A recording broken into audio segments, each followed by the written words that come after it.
कहते हैं डॉक्टर भगवान का रूप होते हैं।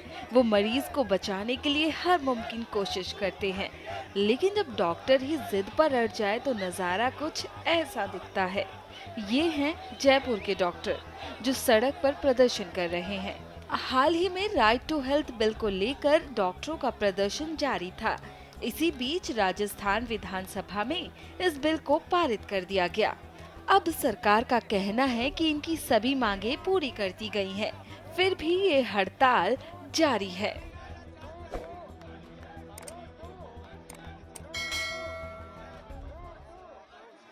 चिकित्सकों की हमने सारी बातों को माना है। चिकित्सक एक भी नहीं कह सकते हमारी इस बात को नहीं माना।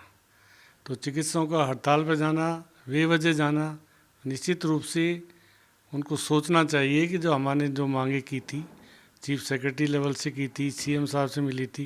पहली बार किसी एसोसिएशन के डॉक्टर्स को हमने स्टेट लेवल और डिस्ट्रिक्ट लेवल की कमेटी में रखा है, आज तक नहीं रखा। उनकी डिमांड पर आईएमए के 2 डॉक्टर हर कमेटी में रखे हमने, जहाँ पर वो सारे जनप्रतिनिधियों की उसने कहा, सरपंच प्रधान जो भी थे, जिला प्रमुखता को भी हमने हटा दिया उसकी मांग पर। फिर उसके बाद स्ट्राइक पे जाना ठीक न्यायोचित नहीं है। उन्होंने जो कहा वो माना, सरकार ने वही किया जो डॉक्टर्स ने कहा। अब इस बिल को लेकर डॉक्टरों का क्या कहना है, ये भी सुनिए। देखिए, बहुत सीधी सी बात है। मद में चूर सरकार, मदहोश सरकार, जिसके पास में कोई ऐसी चीज़ नहीं थी जिसके तहत वो चुनाव में जा सकती, उन्होंने एक तरीका अपनाया है ये कि एक ऐसा सगुफा ला के पब्लिक के मुंह में दे देते हैं कि वो ये बोलती रहे right to health, right to health. मैं सच कहूँ आपको कि इसका नाम राइट टू हेल्थ हो ही नहीं सकता। इसका नाम होना चाहिए था right to emergency treatment. Right to health की बात करने वालों को हेल्थ की डेफिनेशन नहीं आती। हेल्थ की बात करते हैं तो उनको सबसे पहले आपको खाना, पानी, शुद्ध हवा, उसके साथ वो सड़कें जिन पे लोग सेफली घर पहुंच सकें। इस प्रदेश में, इस देश में मैक्सिमम मौतें एक्सीडेंट से होती हैं। आप देखिए, पॉल्यूशन से होती हैं।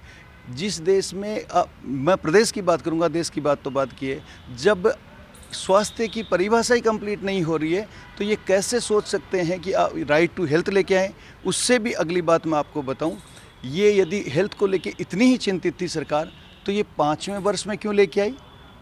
जब 4 साल निकल गए, जब चुनावी वर्ष आया तो कैसे याद आया? आप पब्लिक को कब तक बरगलाते रहेंगे? जिन प्राइवेट हॉस्पिटल्स ने सरकारी स्कीम्स को, जो कि शुरू में किसी ने नहीं लिया था, सरकार ने कहा हमारे स्टेक होल्डर बनिए, हमारा साथ दीजिए। मैं ये कहूँ कि प्राइवेट हॉस्पिटल ने कंधे से कंधा मिला के सरकार का साथ दिया, कितनी जन सेवा की, और उन रेट्स पे की जिन रेट में गवर्नमेंट हॉस्पिटल में काम होता है। आप सोच सकते हैं, गवर्नमेंट हॉस्पिटल के जितने भी खर्चे होते हैं सारे के सारे गवर्नमेंट अवेल करती है, जबकि प्राइवेट के सारे खर्चे उसका मालिक अवेल करता है। बट जनहित में सारे प्राइवेट हॉस्पिटल्स ने कंधे से कंधा मिला के सरकार का साथ दिया, और अल्टीमेटली सरकार ने क्या किया? लुटेरा बना दिया, अपराधी बना दिया, हम पे लाठियाँ बरसाई। क्या ये सरकार है? मैं आमजन से ये अपील करना चाहूँगा कि आपके स्वास्थ्य का ध्यान नहीं, बल्कि आपके स्वास्थ्य के बाधक बने हुए हैं, आप रोड पे आएँ, सरकार के खिलाफ आएँ।